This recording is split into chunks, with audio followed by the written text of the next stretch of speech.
முன்னாள் ஜனாதிபதி ரணிலின் உடல்நிலை குறித்து வெளியான தகவல். யார் தவறு செய்தாலும் தண்டிக்கப்படுவார்கள் ஸ்ரீதரன். ரணில் கைதினை தொடர்ந்து தமிழ் அரசியல்வாதிகள் உட்பட 28 முக்கிய புள்ளிகள் அச்சத்தில். கிழக்கு மாகாண வலிந்து காணாமல் ஆக்கப்பட்ட உறவுகள் சங்கங்கள் விடுத்துள்ள கோரிக்கை. மேற்குலக நாடுகளில் இருந்து வந்த கடும் அழுத்தம், ரணில் தொடர்பில் ஏற்பட்ட மாற்றம். செம்மணி மனித புதைகுழிக்கு சர்வதேச விசாரணை, நீதி கோரி ஐநாவுக்கு கடிதம். அடக்குமுறைக்கு தயாராகாதீர், அரசாங்கத்துக்கு நாமல் விடுத்த எச்சரிக்கை. அரசியலை திசை திருப்பவே ரணில் கைது செய்யப்பட்டுள்ளார் திலித் ஜபீர. ரணில் விக்ரமசிங்கவின் முன்னாள் செயலாளருக்கு பயண தடை. அனுர அரசின் அரசியல் பழிவாங்கல், மனு கணேசன் சீற்றம். தொடர்புள்ள விரைவான செய்திகள். முன்னாள் ஜனாதிபதி ரணில் விக்ரமசிங்கவின் உடல்நிலை சீராக இருப்பதாக கொழும்பு தேசிய மருத்துவமனை உறுதிப்படுத்தியுள்ளது. கொழும்பு தேசிய மருத்துவமனையின் பிரதிபலிப்பாளர் வைத்தியர் பிரதீப் விஜயசிங்க ஆங்கில ஊடகம் ஒன்றுக்கு வழங்கிய நேர்காணலில் இதனை தெரிவித்துள்ளார். வயது மூப்பு காரணமாக அவரது இரத்த அழுத்தம் சற்று அதிகமாக உள்ளது. ஆனால் முன்னெச்சரிக்கை நடவடிக்கையாக மட்டுமே அவரை அவசர சிகிச்சை பிரிவுக்கு மாற்றியுள்ளோம் என அவர் குறிப்பிட்டுள்ளார். மேலும் முன்னாள் ஜனாதிபதி ரணில் விக்ரமசிங்க ஆபத்தான நிலையில் இல்லை என வைத்தியர் பிரதீப் விஜயசிங்க சுட்டிக்காட்டியுள்ளார்.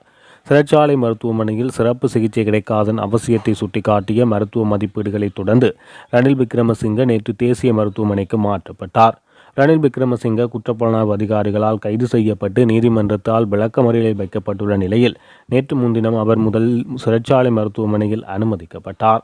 அதன் பின்னர் தேசிய மருத்துவமனைக்கு தற்போது மாற்றப்பட்டுள்ளார். யார் தவறு செய்திருந்தாலும் இலங்கையினுடைய சட்டம் கண்டிப்பதற்கு தயாராக இருக்கின்றது என்பதை முன்னாள் ஜனாதிபதியினுடைய கைதிலேயே உறுதியாக இருக்கின்றது என நாடாளுமன்ற உறுப்பினர் சிவஞானம் ஸ்ரீதரன் தெரிவித்துள்ளார்.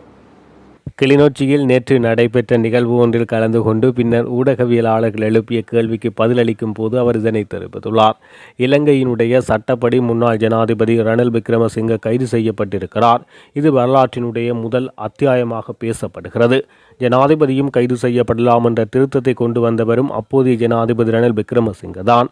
யார் தவறு செய்திருந்தாலும் அவர்களை தண்டிப்பதற்கு இலங்கையினுடைய சட்டம் தயாராக இருக்கிறது என்பதை நிரூபித்திருக்கிறது.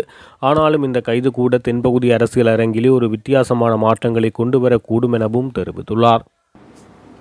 நாட்டின் முன்னாள் ஜனாதிபதிகள் கைது செய்யப்பட்டுள்ள நிலையில் ஊழல்வாதிகள் என்று கூறப்படுபவர்கள் அல்லது சட்டத்திற்கு புறம்பாக சொத்து சேர்த்த பலர் கைது செய்யப்படுவதற்கான வாய்ப்பு உள்ளதாக பிரித்தானியாவில் உள்ள அரசியல் ஆய்வாளர் திவாகரன் தெரிவித்தார். இந்த விடயம் தொடர்பாக 28 பேரின் விவரங்கள் தனியார் தொலைக்காட்சி ஒன்று வெளியிட்டது. குறித்த 28 பேரில் 25 பேர் சிங்கள சமூகத்தை சார்ந்தவர்களும் 3 தமிழ் அரசியல்வாதிகளும் உள்ளடங்கியிருந்தனர். இந்த பட்டியலில் உள்ளவர்கள் மீது விசாரணைகள் தொடங்கும் என எதிர்பார்க்கப்படுவதாக அவர் சுட்டிக்காட்டியுள்ளார். எதிர்வரும் 30ஆம் தேதி வடகிழக்கில் முன்னெடுக்கப்படும் போராட்டத்திற்கு அனைத்து தமிழ் தேசிய சக்திகளையும் ஆதரவு வழங்குமாறு கிழக்கு மாகாண வலிந்து காணாமலாக்கப்பட்ட உறவுகளின் சங்கங்கள் வேண்டுகோள் விடுத்துள்ளன. எதிர்வரும் 30ஆம் தேதியும் மட்டக்களப்பில் கிழக்கு மாகாண வலிந்து காணாமல் ஆக்கப்பட்ட உறவுகள் சங்கங்கள் இணைந்து பழைய கல்லடி பாலத்திலிருந்து முன்னெடுக்கப்பட்ட உள்ள சர்வதேச நீதி கோரிய கவனஈர்ப்பு பேரணி தொடர்பில் ஆராயும் விசேட கூட்டம் நேற்று மாலை மட்டக்களப்பு அமெரிக்க மிஷன் மண்டபத்தில் நடைபெற்றது. மட்டக்களப்பு மாவட்ட வலிந்து காணாமல் ஆக்கப்பட்ட உறவுகள் சங்கத்தின் தலைவி அமலநாயகி தலைமையில் நடைபெற்ற இந்த கலந்துரையாடலில் அம்பாறை, திருகோணமலை மாவட்டங்களில் வலிந்து காணாமல் ஆக்கப்பட்ட உறவுகள் சங்கங்களின் தலைவிகள், உறுப்பினர்கள், சிவில் சமூக செயற்பாட்டாளர்கள், பொது அமைப்புகளின் பிரதிநிதிகள், ஊடகவியலாளர்கள் என பலரும் கலந்து கொண்டனர்.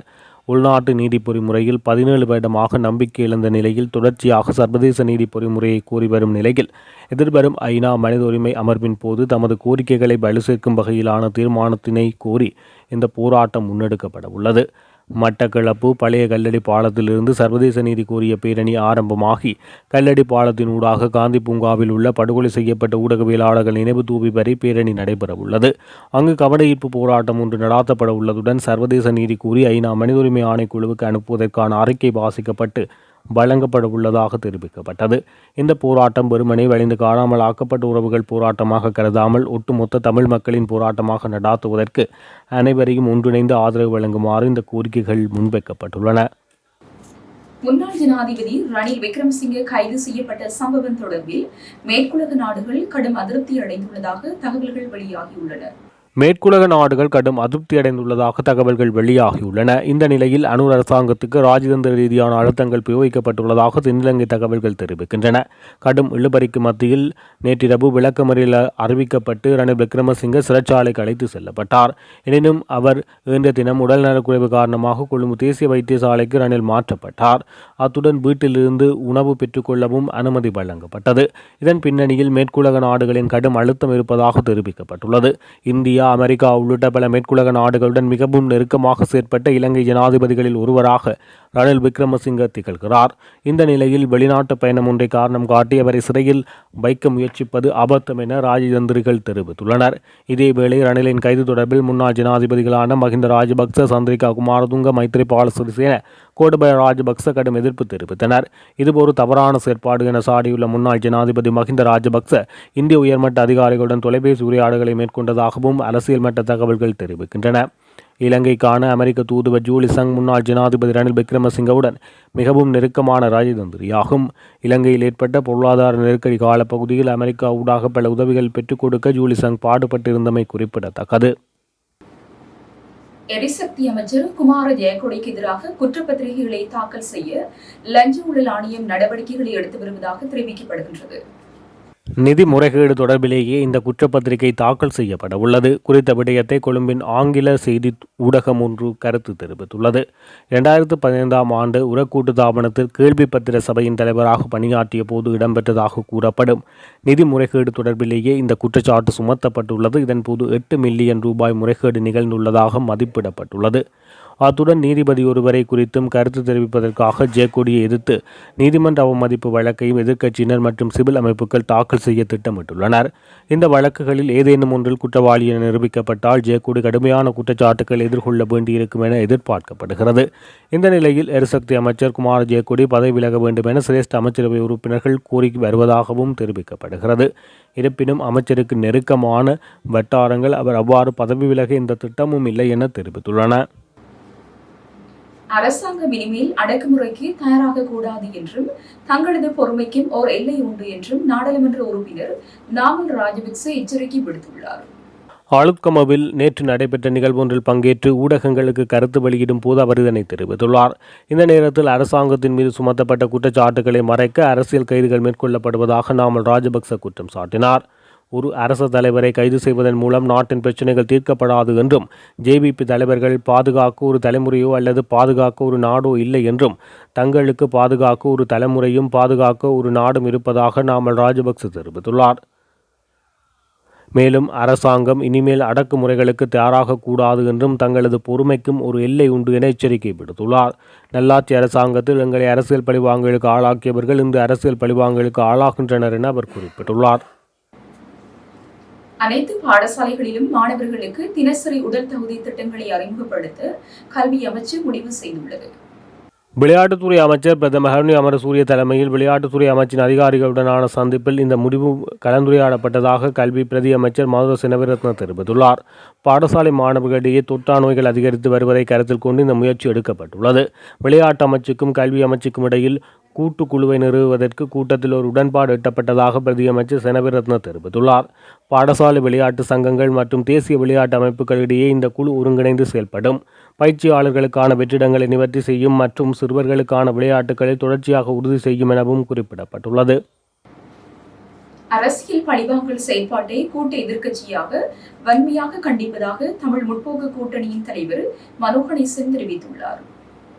முன்னாள் ஜனாதிபதி ரணில் விக்ரமசிங்கே கடந்த 22/8/2025 கைது செய்யப்பட்டு தற்போது கொழும்பு தேசிய வைத்தியசாலையின் தீவிர சிகிச்சை பிரிவில் கண்காணிப்புக்கு மத்தியில் சிகிச்சை பெற்று வருகிறார்.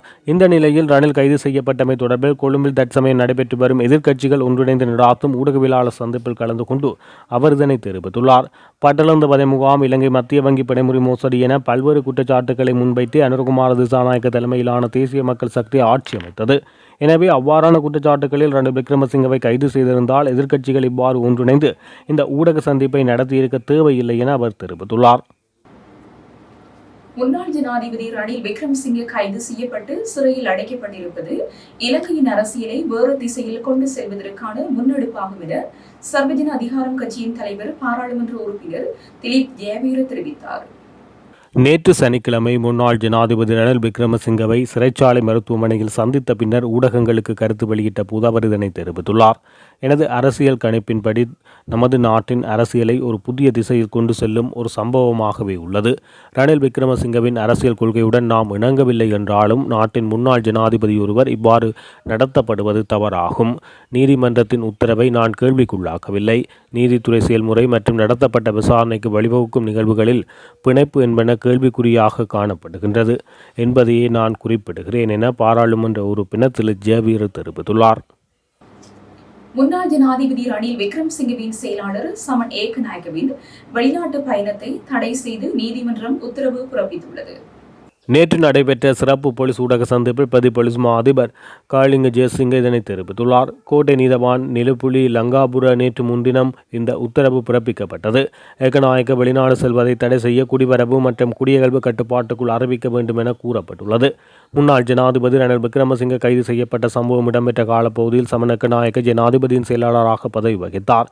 முன்னாள் ஜனாதிபதி ரணில் விக்ரமசிங்க குற்றப்புலனாய்வுத்துறை அழைக்கப்படுவதற்கு சில நாட்களுக்கு முன்பு ஏகநாயக்கவும் அழைக்கப்பட்டார். மேலும் அரச நிதியை தவறாக பயன்படுத்தியமை தொடர்பாக அவர் வாக்குமூலம் அளித்துள்ளதாக போலீஸ் அதிகாரிகள் தெரிவித்துள்ளனர்.